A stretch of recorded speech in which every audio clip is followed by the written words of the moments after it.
Bacawa Pres Partai Perindo Mahfud MD tak mempermasalahkan jika Presiden Joko Widodo mendukung putranya Gibran Rakabuming Raka pada Pilpres tahun 2024. Asalkan jangan menggunakan fasilitas negara dan pengaruh kekuasaan.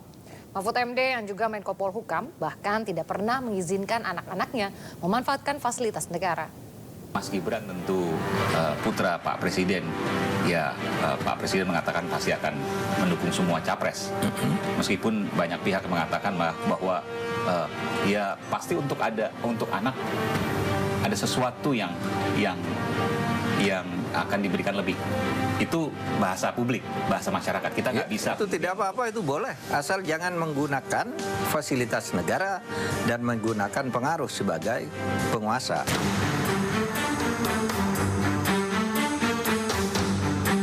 Itu boleh. Maksudnya, mendukung anak, keluarga, pilih tuh. Kan tidak apa-apa, boleh. Tapi jangan gunakan itu kedudukan sebagai pejabat negara. Seperti saya, masa anak saya, kamu jangan pilih saya, kamu anakku, tidak apa-apa, ya kan? Saya dukung kamu atau saudara saya, kan tidak apa-apa.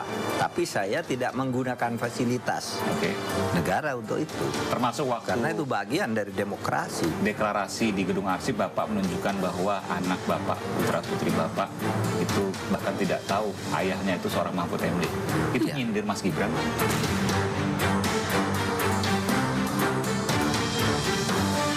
Enggak juga. Kan itu sudah muncul di berbagai media ketika anak saya wisuda beberapa tahun lalu sebelum ada nama. Kok bisa kebetulan tiba-tiba manggil anak dan menunjukkan bahwa ini mereka independen loh, mereka sendiri loh. Karena waktu itu pertemuannya dengan anak milenial. Saya tunjukkan ini anak saya milenial. Ini baru pertama kali dijelaskan ini. Lahir tahun 84 ya, yang satu 89 kan milenial kan nih. Anak saya milenial, tidak pernah pakai nama saya dan saya tidak pernah memberi fasilitas apapun. Pulang dari Belanda aja dulu COVID itu saya suruh isolasi di tempat ini, tidak boleh ke rumah, saya bilang di tempat umum 10 hari. 10 hari. Mula-mula kan waktu itu 4 hari. Bapaknya menteri itu ya, Menko Polhukam. Iya, Menko Polhukam 4 hari. Tiba-tiba sudah mau berangkat dinaikkan menjadi 10 hari.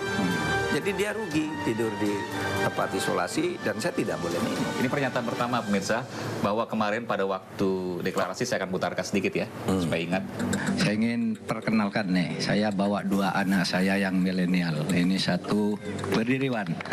Ini sejak sekolah dia mencari beasiswa sendiri, tidak menggunakan nama saya. Orang malah tidak tahu kalau dia anak saya. Dia cari sendiri, dia dapat sendiri dengan prestasinya sendiri. Anak saya yang kedua Dr. Vina Amalia, ini dokter dari Universitas Airlangga. Juga sampai lulus dari sekolah tidak ada yang tahu bahwa dia anak saya, karena saya bilang jangan bilang kalau kamu anak saya. Apa tujuan Pak Mahfud seperti itu? Karena banyak juga di luar sana yang kemudian berkata bahwa ini menyindir Mas Gibran. Pak Mahfud mengatakan tidak. Meskipun sekali lagi persepsi publik nggak bisa dilarang ya Pak. Ya silakan persepsi publik. Tetapi waktu itu memang pikiran saya ini mau memberi contoh kepada milenial. Lebih baik Anda mandiri semua, karena masa depan Republik ini ada di tangan Anda. Masa depan Anda ada di Republik ini. Kalau Anda tidak mandiri, hanya bergantung kepada saudara, kepada orang tua, itu saya kira tidak bagus bagi masa depan bangsa. Saya hanya ingin memberitahu itu, dan itu sudah saya katakan jauh sebelum ada ribut-ribut pencawapresan Mas Gibran. Termasuk dan itu saya kira dikatakan